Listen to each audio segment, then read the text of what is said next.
기쁨이 되고 소망이 되는 것은 바로 이 관계를 통해서 하나님께서 복음의 열매들을 맺어 가시기 때문에 우리의 직장에서 또 가정에서 우리의 일상적인 삶이 매우 중요하다는 것을 생각하게 됩니다. 그러므로 우리 이야기를 풀어놓기 전에, 우리 자신의 이야기를 풀어놓기 전에 항상 우리가 점검해야 될 것은 나는 과연 하나님의 말씀대로 살아가고 있는가? 나는 하나님이 기뻐하시는 삶을 살고 있는가? 나는 다른 사람들이 내 이야기를 듣고 싶어 하는가? 이런 것을 좀 생각해 보아야 됩니다. 때로는 저도 집에서 아내와 같이 대화할 때 좀 부끄러운 고백인데요. 제 아내가 제 이야기를 별로 듣고 싶지 않아 할 때가 있습니다. 왜 그럴까요? 별로 좋지 않은 모습을 보거나 남편으로서 존경한 그런 모습이 안 보일 때는 그냥 자기한테 설교하지 말라는 거예요. 당신은 잘하세요. 이런 말이죠, 말하자면. 그처럼 당신의 이야기를, 우리의 이야기를 풀어놓기 전에 우리의 가장 중요한 부분이 있다면 우리의 평소의 일상의 삶이 굉장히 중요하다는 것을 생각하게 됩니다. 저는 당신의 이야기라는 이 사과 주제를 준비하면서 어떤 말씀이 떠올랐습니다. 그것은 다니엘서 12장 3절 말씀인데요. 많은 사람을 옳은 대로 돌아오게 하는 자는 별과 같이 영원토록 비추리라. 잘 알고 있는 말씀이죠. 우리 관계전도 세미나를 하는 이유는 무엇입니까? 다른 사람들을 예수 그리스도께로 이끄는 것이 목적이 아닙니까? 그 일을 하는 것은 그로 하여금 우리가 그냥 전도했다, 교회에서 시키니까 한다, 이런 차원이 아니라 정말 별과 같이 영원토록 빛나는 하늘나라의 상급이 있기 때문에 너무나 귀하고 복된 훈련이고, 또 우리 관계 전도를 통해서 우리가 정말 하나님 앞에 그 열매를 맺게 되게 되었을 때 또 그 사람을 통해서 하나님이 이루신 놀라운 그 별과 같은 수많은 사람들을 우리에게 하나님 비전으로 보여주시기 때문에 이 관계 전도 세미나에서 우리 자신의 삶을 하나님께 드리는 것은 너무나 중요하다고 할 수 있습니다. 저는 맨하탄에서 사역하면서 참 최근에 그런 기쁨들을 너무나 많이 보게 됩니다. 전도를 예수님을 영접하게 되지 얼마 안 된 청년이 자기 갑자기 어떤 마음을 생겼냐면 할머니에 대한 마음이 들기 시작하는 거예요. 자기가 사랑하는 할머니가 있는데, 어렸을 때 자기가 또 키워줬던 할머니가 있는데 이 할머니가 예수를 믿지 않는 거예요. 자기는 이제 40 넘어서 예수님을 영접했는데 말이죠. 정말 놀랍게도 자기가 시간을 내서 한국에 가가지고 자기 할머니 양로원에 계시는데 가서 전도를 해서 예수님을 영접하고, 그 가정이 이 예수님을 믿게 되는 그런 놀라운 역사들을 제가 이야기 들으면서 또 보면서 정말 너무나 감동적인 시간들을 가지고 있습니다. 그렇습니다. 우리가 지금 관계 전도 세미나를 하면서 이 교회에서 전도하라는 것이 또 캐캐 묵은 이야기가 생각되어질지 모르지만, 사실 우리가 전도하는 한 사람의 영혼을 통해서 하나님께서 이루신 놀라운 일들은 한 가정이 변화되고 사망 곳에 매여있던 사람들이 해방되고 놀라운 하나님의 생명의 역사들이 일어난다는 것을 생각한다면 우리가 좀 눈에 불을 켜고 공부를 해야 되지 않겠나 생각이 듭니다. 오늘 우리가 당신의 이야기라는 제목을 하는데요. 당신의 이야기를 왜 당신의 이야기가 중요한지 한번 살펴보아야 됩니다. 여러분 나눠드리는 교환에서요, 왜 여러분의 이야기가 중요할까요? 당신의 이야기가 그러면 아닌 것은 무엇일까요? 다른 사람들의 이야기, 또 내가 경험하지 못했지만 다른 사람들이 경험한 이야기들이라 할 수 있겠죠. 그러나 당신의 이야기가, 우리의 이야기가 중요한 이유인지 살펴보고요. 그리고 우리가 오늘 할 것은 이게 그냥 일방적인 강의가 아니라 세미나이기 때문에 여러분 자신의 이야기를 한번 정리해보는 시간을 가지고, 또 여러분 자신의 이야기를 안전된 환경 속에서 말하는 것을 훈련해보는 그런 시간을 가질 것입니다. 이 시간들을 통해서 우리는 내가 하나님이 이미 나에게 주신 놀라운 은혜가 있고 내가 하나님을 경험한 것이 있는데 이것을 어떻게 나눌 수 있을지, 어떻게 지혜롭게 나눌 수 있을지를 생각하게 될 것입니다. 자, 먼저 왜 우리의 이야기, 당신의 이야기가 왜 중요할까요? 먼저 여러분이 가지고 계신 교환에 보면요, 그 교환에서 우리의 친구들은 우리의 이야기에 무엇을 느낄까요? 아까 제가 말씀드렸던 것처럼 이렇게 생각할 수 있죠. 관계가 좋지 않은 사람들이 만약 우리 얘기를 하려고 했을 때 때로는 우리가 이야기할 때 그 사람들이 분노를 느낄 수 있겠죠. 짜증이 날 수 있겠죠. 우리네 친구들은 우리의 이야기에 무엇을 느낀다고 하냐면 호감을 느낍니다. 우리가 호감 있는 사람이 된다면 그 사람들이 우리에게 호감을 듣고 싶은 그런 마음이 드는 거죠. 어떤 중요한 이야기와 스토리에 우리가 빠져들게 되는 거죠. 한국 사람들은 참 그런 것 같아요.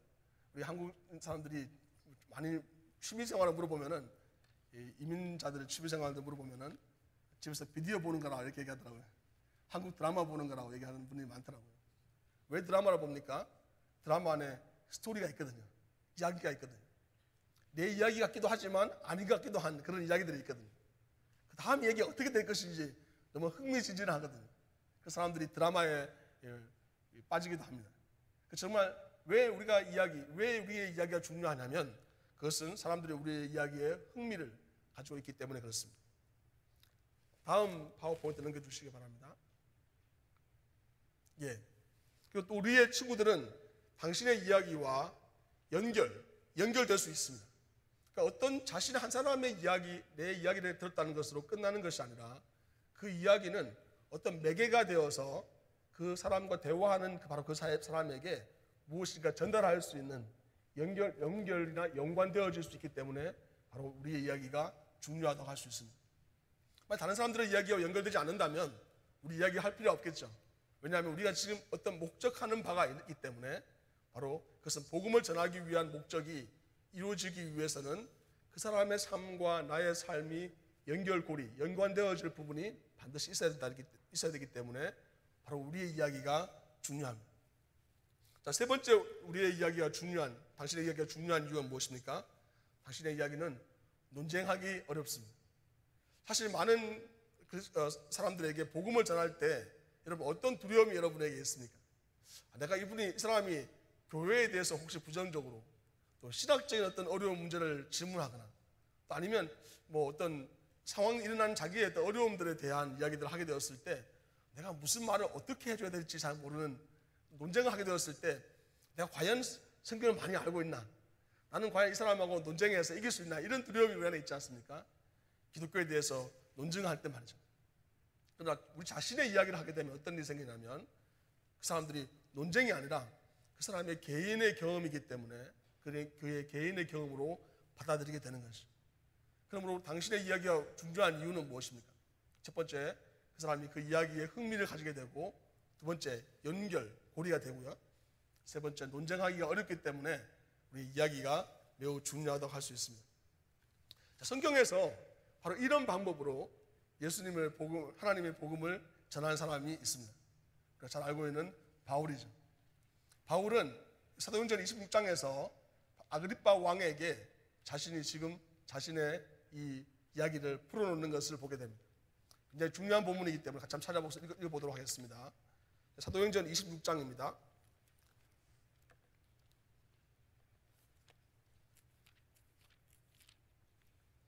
사도행전 26장 1절부터 27절까지 한 절씩 교독하도록 하겠습니다. 사도행전 26장 1절부터 27절까지입니다.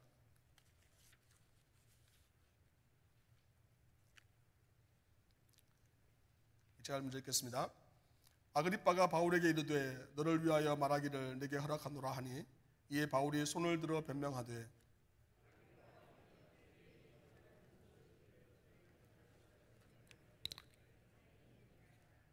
특히 당신의 유대인의 모든 풍속과 문제를 아심이니이다. 그러므로 내 말을 너그러이 들으시기를 바라나이다.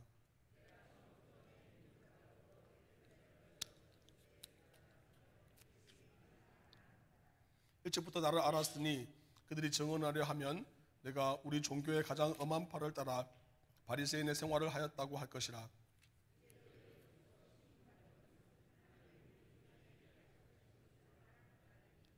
이 약속은 우리 12지파가 밤낮으로 간절히 하나님을 받들어 섬김으로 얻기를 바라는 바인데 아그리빠 왕이여 이 소망으로 말미암아 내가 유대인들에게 고소를 당하는 것이니이다.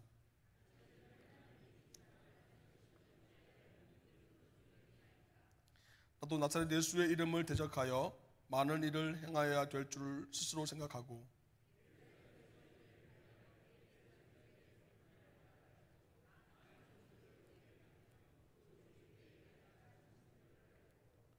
또 모든 회당에서 여러 번 형벌하여 강제로 모독하는 말을 하게 하고 그들을 대하여 심히 격분하여 외국 성에까지 가서 박해하였고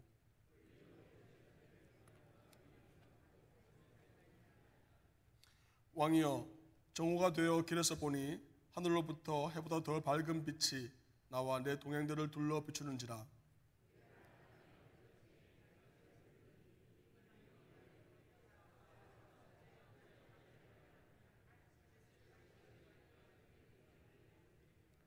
내가 대답하되 주님 누구시니까? 주께서 이르시되 나는 내가 박해하는 예수라.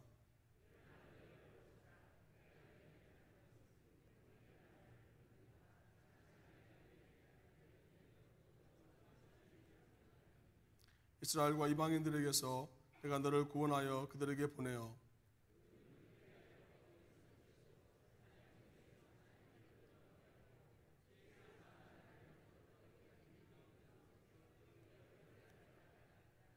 아그리빠 왕이여 그러므로 하늘에서 보이신 것을 내가 거스르지 아니하고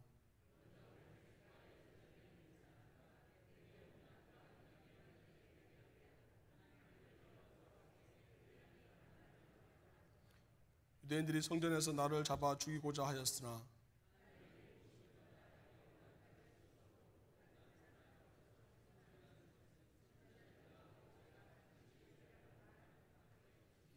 곧 그리스도가 고난을 받으실 것과 죽은 자 가운데서 먼저 다시 살아나사 이스라엘과 이방인들에게 빛을 전하시리라 함이니이다 하니라.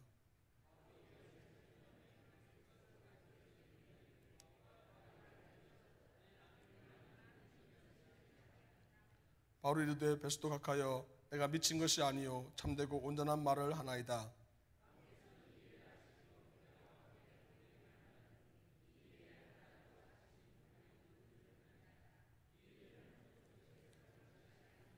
다 같이 아그리빠 왕이여 선지자를 믿으시나이까? 믿으시는 줄 아나이다.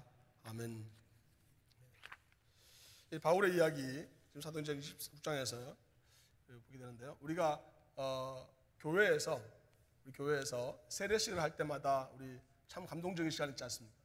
세례식을 할 때마다 자기가 신앙 고백을 하게 되고 자기가 어떻게 예수를 믿게 되었는지 간증을 하는 시간을 반드시 가지고 있습니다. 매우 중요하다고 생각되어집니다. 바로 오늘 바울이 얘기하는 것처럼 그가 세 시기가 있는데요. 예수님을 믿기 전의 시기, 그리고 예수님을 어떻게 믿게 되었는지, 또 그리고 예수님 믿게 된 다음에 어떤 삶을 살고 있는지에 대한 이 세 부분으로 나누어지는 세 시기를 통해서 바로 우리의 간증 또한 이렇게 정리되고 준비되어져야 된다는 것을 생각하게 됩니다. 여러분 도표를 보시면요. 도표에 보면 바울의 시기가 BC와 AD로 나눠져 있죠. 마치 역사, 비포 크라이스트와 안나 도미네로 나눠지는 새로운 역사가 쓰여지는 그런 시점처럼 말이죠. 예수님 오신 이후에 어떤 일이 벌어지는지, 그리고 예수님 오시기 전에 어떤 일이 있었는지에 대한 이야기를 기록하는 성경처럼 또 우리에게 주어져 있는 한 개인의 삶 속에서 비포 크라이스트, 예수님을 내가 알기 전에 어떤 삶을 살았는지, 그리고 예수님을 어떻게 알게 됐는지, 예수님 만난 후에 내 삶이 어떻게 변했는지에 대하여 이 내용을 쓰고 있습니다.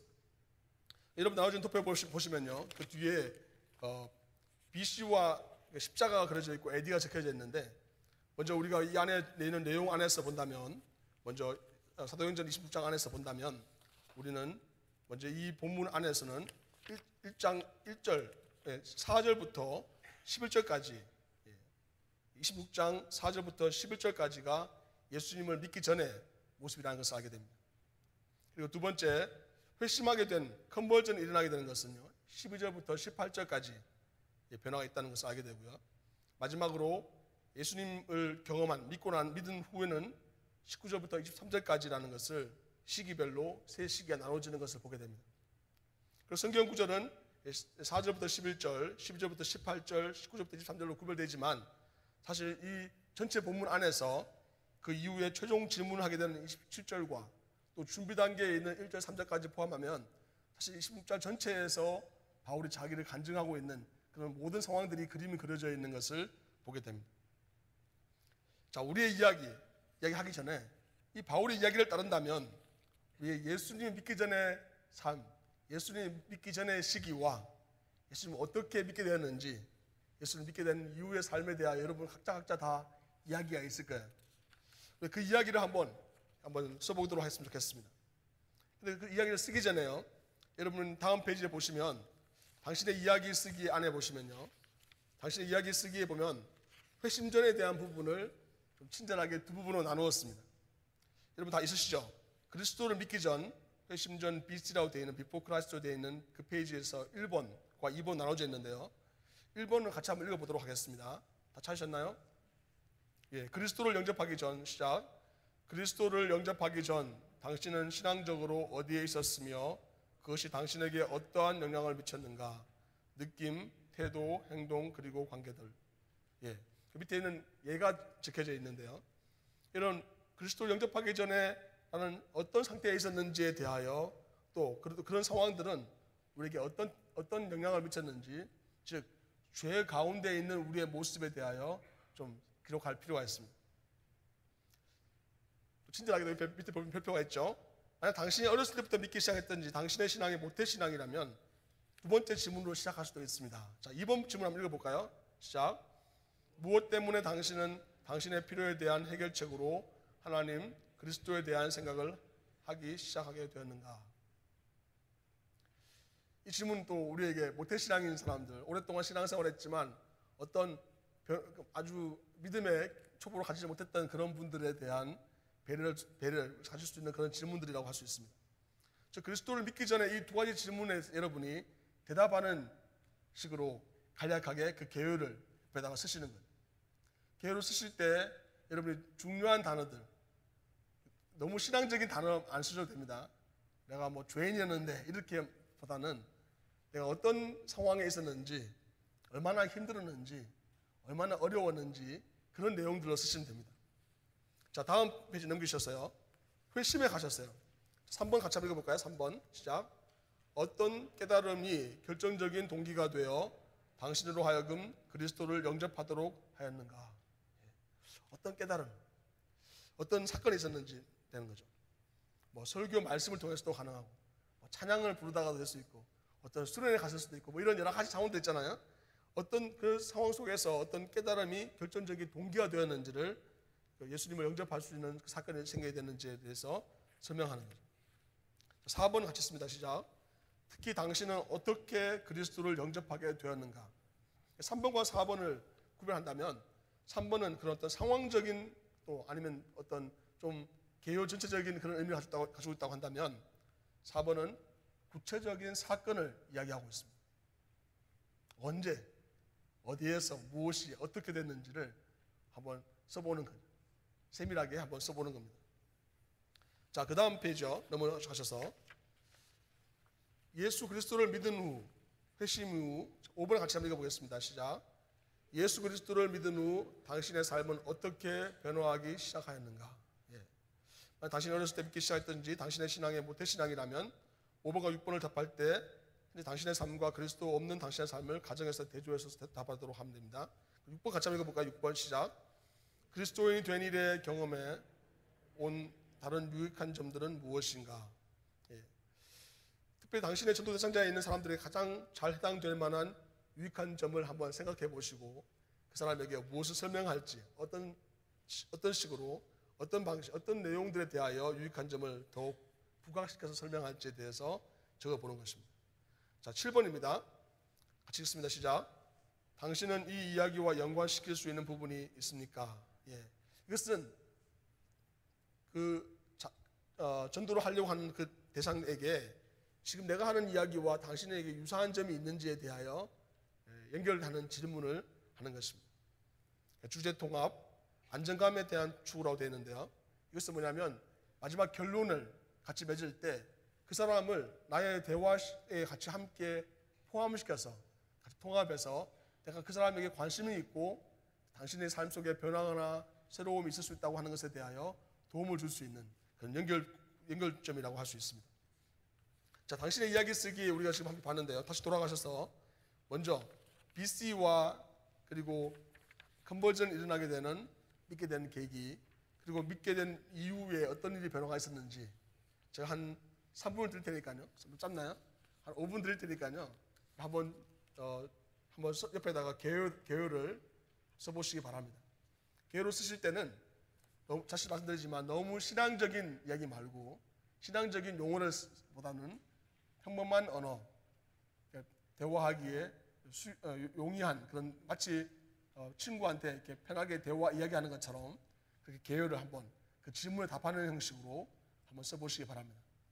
볼펜이 없으신 분들은 우리 예배위원회에서 좀 도와주시기 바랍니다. 볼펜을 갖다 주시기 바랍니다. 다 주실까요? 네.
1분 더 드리겠습니다.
네, 감사합니다. 예, 지금 다 못 쓰셨으면 또 되게 갇혀서 좀 더 쓸 수 있다고 생각되어지고요. 여러분 지금 나눠드린 교환에 보시면 그 다른 분이 한번 샘플로 쓰여진 것들이 있죠. 같이 한번 볼까요? 페이지 나왔지만 개인 연습, 당신의 이야기의 개요라고 적혀져 있죠. 그래서 그 예를 보여주고 있는데 그 예 안에 내가 성장하는 동안 무엇이 찾으셨나요? 예, 내 어머니는 많은 두려움과 불안감을 가지고 계셨는데 그것을 내가 물려받게 되었다. 그 결과 나는 내가 하나님을 포함해서 그 누구도 신뢰할 수 있을 것 같지 않았다 라고 하는 내용이 적혀져 있죠. 그래서 그 개요 안에서 중요한 단어들, 어머니, 두려움, 불안감, 하나님, 누구도 신뢰 않았다라고 하는 것을 개요 안에다가 이제 박스 안에 들어가 있죠. 그래서 그 박스를 옆에다 한 번 더 썼습니다. 그래서 여러분이 이 이야기를 할 때 이 단어들 말이죠.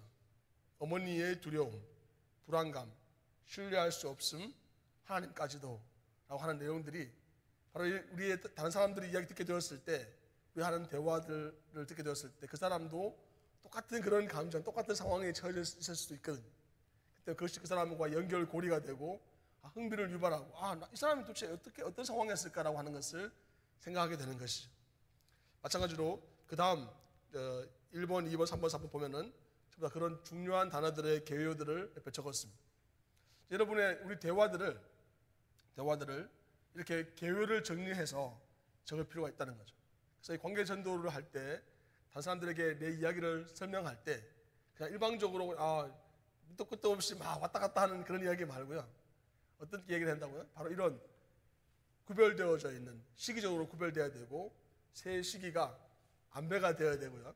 그리고 그 이야기에 있어서 이야기의 구성이 짜임새가 있어야 될 뿐만 아니라 내가 이 이야기를 통해서 강조해야 하고 그 사람에게 중요하게 말하고자 하는 단어들을 정리해 보는 거죠.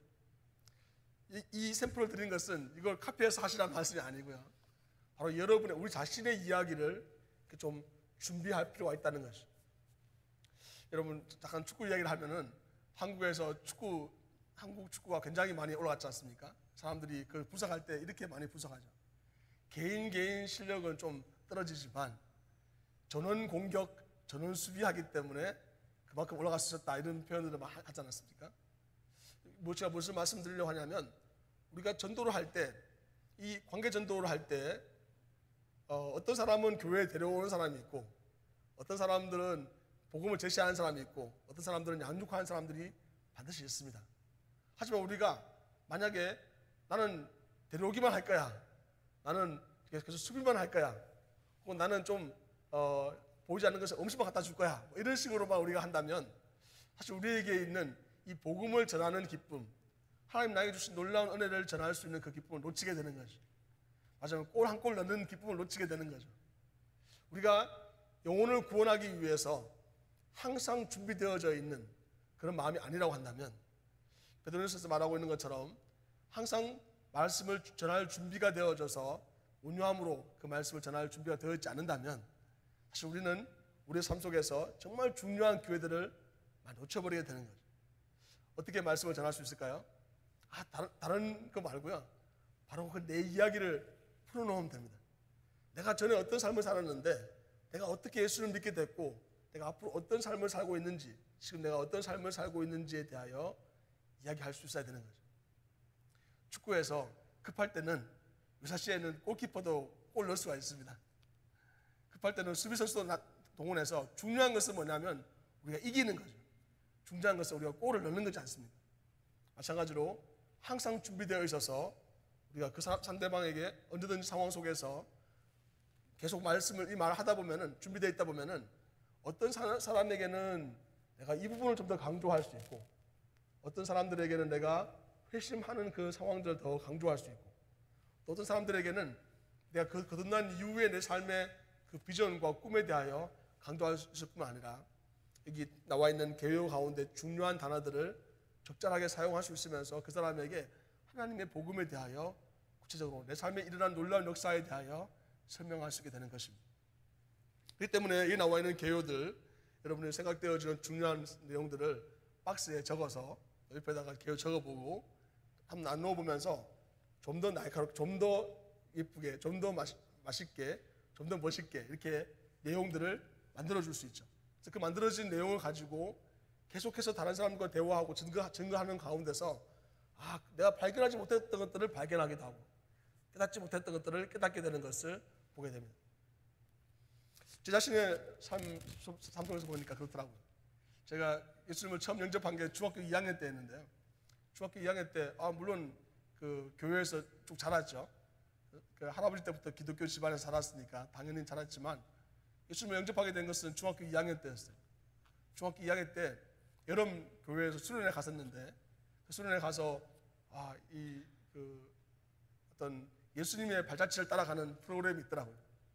마지막 프로그램을 가는데 거기에 테이블에다가 촛불을 켜놓고 거기에 자기 죄를 고백하라는 거예요. 그 죄 고백장을 쓰라는 거예요. 중학교 2학년이 죄 고백장을 쓰는데 여러분 한국의 A4 용지에 3장 4장을 빽빽하게 써도 죄가 다 계속 나오는 거예요. 계속 죄 고백장을 계속 써도 정말 중학교 2학년에 무슨 그렇게 죄를 많이 지었는지 죄를 계속 쓰게 되더라고요. 그래서 죄를 고백장을 쓰고 요한에서 1장 9절 말씀을 마지막에 쓰고 그 죄 고백장을 불태우고 어떤 폐 교실에 가서 기도를 하는데 정말 하나님께 나와 내 기도를 들어주시고 지금 내 음성을 듣고 계신다는 것을 내가 너무나 분명하게 느낄 수가 있었어요. 하나님과 영적으로 교통하는 것을 깊이 경험할 수 있었어요. 정말 앞에 십자가를 이렇게 나무로 된 십자가를 놔두는데 그 십자가에 예수님의 형상이 이 마치 사진에 보는 예수님의 형상 같은 형상이 오버랩되어 보이면서 제 삶 속에 하나님과 경험하는 정말 영으로 교통하는 대화를 할 수 있는 그런 시간이 있었습니다. 그 이후에 딱 제가 기도를 끝나고 난 다음에 나왔는데 그 학교의 그 초등학교 폐교를 빌려가지고 쓰는 그 건물이었는데 아이들이 막 신발도 막 어지럽게 벗어놓고 엉망으로 만들어 놓은 그 운동장 그리고 또 철봉은 녹슬어져 있고 비가 온 오후라서 막 이렇게 바닥에 어지럽게 돼 있는데 그 모든 상황들이 너무너무나 좋아 보이는 거예요. 너무나 예뻐 보이는 거예요. 그리고 아이들이 그 기도로 끝나고 나오는데 그 아이 한 명 한 명을 다 안아주고 싶고요. 너무나 아이들이 너무나 아름답게 보이고 너무나 소중하게 보이더라고요.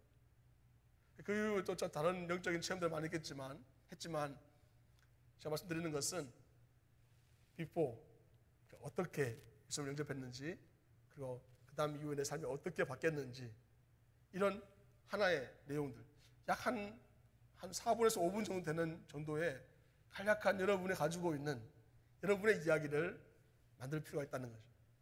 지금 여러분 정리하셨으니까요. 정리된 내용을 가지고 제가 3분 더 드릴 테니까요. 간략하게 여러분의 before 그리고 어떻게 예수를 영접했는지 그리고 그 이후 삶이 어떻게 바뀌었는지 두 분씩 짝을 지으셔서 파트너와 같이 좀 나눠주셨으면 좋겠습니다. 자, 다 정하셨나요? 파트너를 한번 정해주시기 바랍니다. 파트너를 다 적으셔서 두 분씩만 짝을 지어주세요. 적으셔서 시간이 없으니까요. 짝을 지으셔서 여러분의 이야기를 한번 나눠보시기 바랍니다. 그리고 어떤 삶을 살았는데 어떻게 예수님을 만나게 됐고, 그리고 여러분 삶은 어떻게 변화되었는지. 혹시 파트너 없으신 분들은 좀 찾아주세요. 그래서 파트너한테 나누겠습니다. 네.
예, 감사합니다. 예.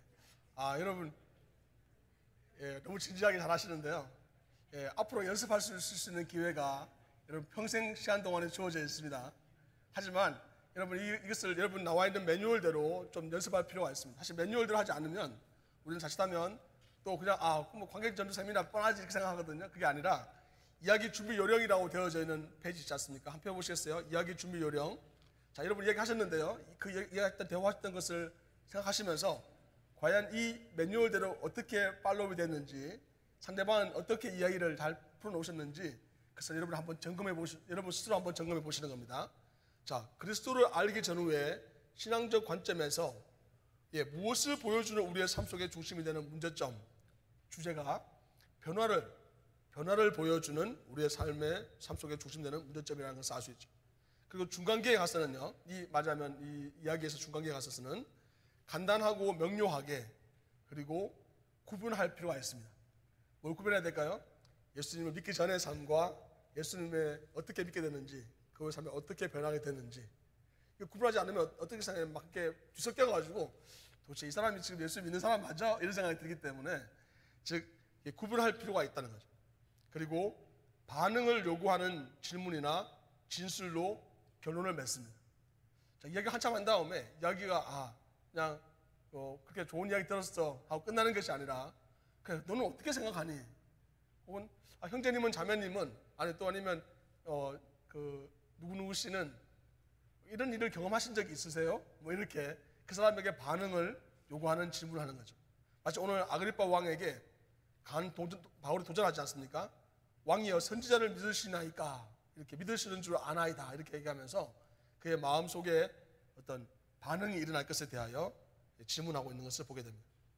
성경 구절이 너무 많은 성경 구절을 갖다 대는 분들이 있어요. 마치 그 사람을 가르치는 듯한 그런 태도를 하게 되면 이건 이야기가 자기 얘기 아니라 다른 사람의 얘기처럼 느껴질 수 있기 때문에 난 실제로 나에게 도전을 준 중요한 성경 구절이 있다면 몇 개 정도, 한 두세 개 정도를 언급하는 것이 좋습니다.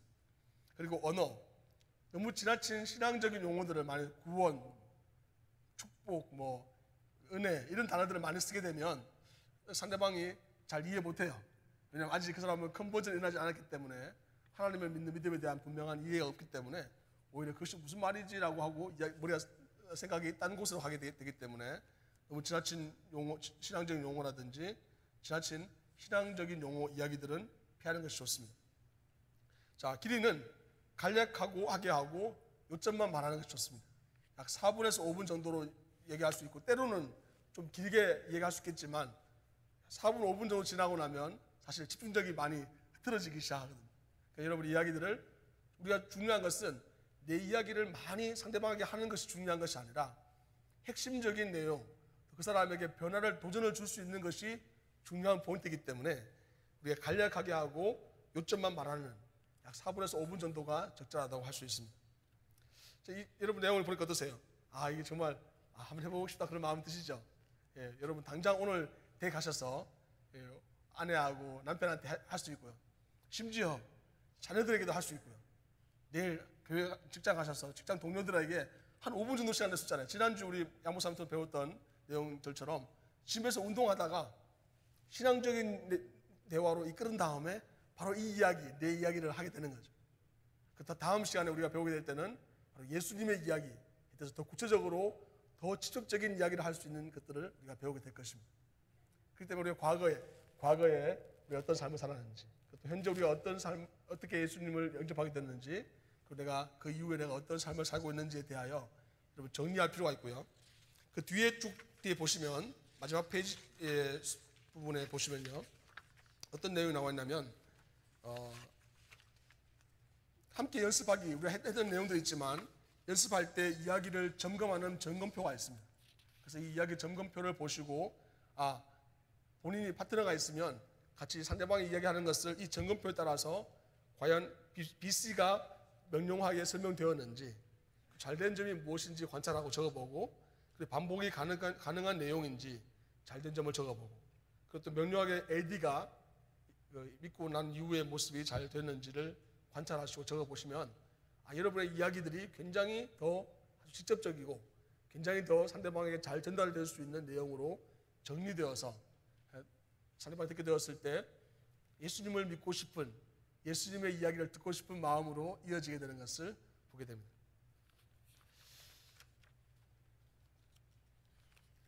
자, 우리는 오늘 왜 우리의 이야기가 중요한지 살펴보았습니다. 왜 중요하다고 그랬습니까? 흥미를 유발하기 때문이고요. 또 연결되기 때문이고 또 다른 사람들이 그것을 논쟁거리로 삼지 못하기 때문에 우리 이야기들은 굉장히 파워풀하다는 것을 또 그것이 중요하다는 것을 살펴보았습니다.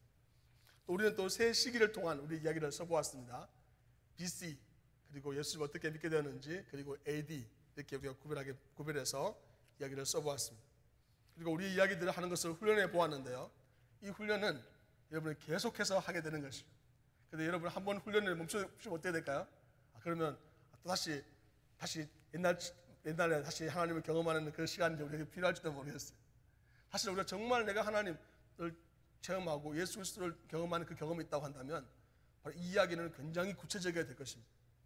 혹시라도 여러분 중에 아직까지 예수님을 영접하지 않으신 분이 있다면 목회자들을 찾아가시기 바랍니다.